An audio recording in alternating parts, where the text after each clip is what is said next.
السلام علیکم عزیز طلباء و طالبات، سر عبدالستار خان اس یوٹیوب چینل میں آپ تمام کا استقبال ہے۔ اردو رائٹنگ اسکل، اردو مضمون نویسی، نبی اکرم صلی اللہ علیہ وسلم کی شان رحمت۔ چلیے شروعات کرتے ہیں۔ اظہار عشق سے تو خدا بھی نہ رہ سکا، اظہار عشق سے تو خدا بھی نہ رہ سکا، تعریف حسن محمد میں سارا قرآن لکھ دیا۔ نبی اکرم صلی اللہ علیہ وسلم کی شان رحمت۔ ربیع الاول کے مہینے کو نبی اکرم صلی اللہ علیہ وسلم سے خاص نسبت ہے۔ اس کی 12 تاریخ آپ کی تاریخ وصال ہے، اور ایک رائے کے مطابق یہی آپ صلی اللہ علیہ وسلم کی تاریخ ولادت بھی ہے۔ چنانچہ اسی نسبت سے اسی دن میلاد النبی منایا جاتا ہے۔ بلا شبہ رسول اللہ صلی اللہ علیہ وسلم سے ہر مسلمان عقیدت و محبت اور جذباتی وابستگی رکھتا ہے۔ بنا بری ربیع الاول کے ان ابتدائی ایام میں سیرت کی محافل منعقد ہوتی ہے، جن میں آپ صلی اللہ علیہ وسلم کی بلند مرتبت اور عظیم الشان شخصیت کی عظمت کے پہلوؤں پر گفتگو ہوتی ہے۔ آپ صلی اللہ علیہ وسلم کے مناقب کا تذکرہ ہوتا ہے۔ جہاں تک اس بات کا تعلق ہے کہ ہم نبی اکرم صلی اللہ علیہ وسلم کی عظمت کا ادراک کریں تو یہ بات ہمارے لیے ناممکن ہے۔ ہم بس یہی کہہ سکتے ہیں کہ اللہ تعالیٰ کے بعد اس کائنات میں سب سے زیادہ قابل احترام ہستی حضرت محمد صلی اللہ علیہ وسلم کی ہے، بعد از خدائے بزرگ تو کوئی قصہ مختصر۔ اللہ تعالیٰ نے اپنے مقدس کلام میں آپ صلی اللہ علیہ وسلم کی عظمت کے بعض پہلوؤں کا ذکر کیا ہے۔ ان میں سے ایک آپ صلی اللہ علیہ وسلم کی شان رحمت ہے، جس کا تذکرہ سورۃ الانبیاء میں کیا گیا ہے۔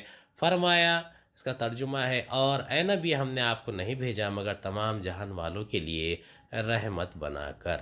آپ صلی اللہ علیہ وسلم کی ذات گرامی کس کس پہلو سے رحمت ہے، ہم کلیتاً اس کی حقیقت کو نہیں سمجھ سکتے۔ بہرحال یہ واضح ہے کہ آپ صلی اللہ علیہ وسلم کی ذات، آپ صلی اللہ علیہ وسلم کا پیغام ہدایت اور آپ صلی اللہ علیہ وسلم کا عطا کردہ دین اور نظام عدل اجتماعی پوری نوع انسانی کے لیے رحمت کا سامان ہے۔ آپ صلی اللہ علیہ وسلم کے ذریعے ہدایت کی جو روشنی پھیلی وہ انسانیت کے ہر طبقے کے لیے مکمل رہنمائی ہے، خواہ وہ بڑے سے بڑا فلسفی، مفکر یا دانشور ہو، یا ایک عام انسان، محنت کش یا مزدور۔ سورۃ الاعراف کی آیات 156 157 میں پوری نوع انسانی کے لیے بلکہ قیامت تک آنے والے انسانوں کے لیے آپ صلی اللہ علیہ وسلم کی رحمت کے بعض اہم پہلوؤں کو نمایاں کیا گیا ہے۔ اس سے پہلے بنی اسرائیل کے استغفار کا ذکر ہے، جس کا پس منظر یہ ہے کہ جب موسیٰ علیہ السلام تورات کی اور شریعت پانے کے غرض سے کوہ طور پر گئے تو آپ علیہ السلام کے پیچھے قوم نے بچھڑے کی پرستش شروع کر دی۔ یہ بہت ہی بڑا جرم تھا، چنانچہ اس جرم پر قوم کو سخت سزا دی گئی۔ سزا یہ تھی کہ جن لوگوں نے اس جرم کا ارتکاب کیا تھا، انہی کے عزیزوں اور رشتہ داروں نے اپنے ہاتھوں سے قتل کیا۔ اس سزا کے بعد اجتماعی استغفار کے لیے حضرت موسیٰ علیہ السلام قوم کے 70 افراد کو لے کر کوہ طور پر تشریف لے گئے۔ وہاں اللہ سے استغفار ہوا اور اللہ تعالیٰ نے جواب میں فرمایا کہ جو میرا عذاب ہے اسے تو جس مجرم پر چاہتا ہو نازل کرتا ہوں، اور جو میری رحمت ہے وہ ہر چیز کو شامل ہے۔ مطلب یہ ہے کہ اللہ کی رحمت اپنی جگہ، مگر جنہوں نے خود ہی اپنے آپ کو عذاب الہی کا مستحق بنایا وہ اس کے عذاب سے بچ نہیں سکیں گے۔ دوسرے لفظوں میں اللہ تعالیٰ فرما رہا ہے کہ میرا دامان رحمت بہت بڑا وسیع ہے، آؤ میری طرف توجہ کرو، آؤ مجھ سے گناہوں کی مغفرت مانگو، آؤ میرا دامن رحمت تھام لو۔ اب اگر کوئی خود ہی اس سے رجوع نہ کرے جو عملاً طے کر دے میں نے اس کی رحمت سے محروم رہنا ہے، تو ظاہر ہے ایسے ظالم کے لیے اللہ کا عذاب پھیرا نہیں جائے گا۔ یہ اسی قسم کی بات ہے جو آپ صلی اللہ علیہ وسلم نے ایک موقع پر فرمائی کہ ہر بندہ مومن جنت میں داخل ہوگا سوائے اس کے جو خود ہی انکار کر دے۔ صحابہ رضی اللہ تعالیٰ عنہ اجمعین نے پوچھا، یا رسول اللہ صلی اللہ علیہ وسلم، کون ہوگا جو جنت میں جانے سے انکار کرے؟